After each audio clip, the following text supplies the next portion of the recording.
Nerede?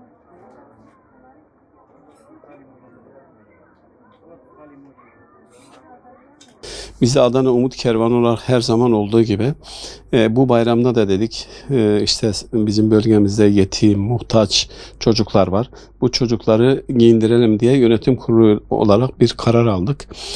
İşte bu bayramda gücümüzün yettiği kadar 150 ailenin çocuklarını bu bayramda giyindirelim. Bir nebze bizim de bir katkımız olsun.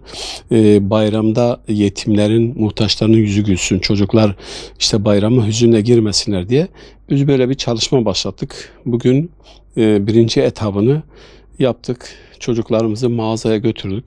Özgür bir şekilde mağazaya bıraktık. İşte kendinize göre ne seçiyorsanız seçin.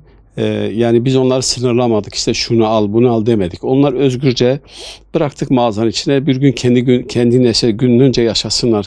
Neşeli bir şekilde yaşasınlar. İstedikleri olsun diye onları mağazaya bıraktık. Kendileri gittiler, üstlerini, kıyafetlerini, ayakkabılarını aldılar ve güzel bir şekilde, sevinçli bir şekilde evlerine gittiler. Birinci etabımız böylece bitti. Bu bayrama kadar bu süreç devam edecek.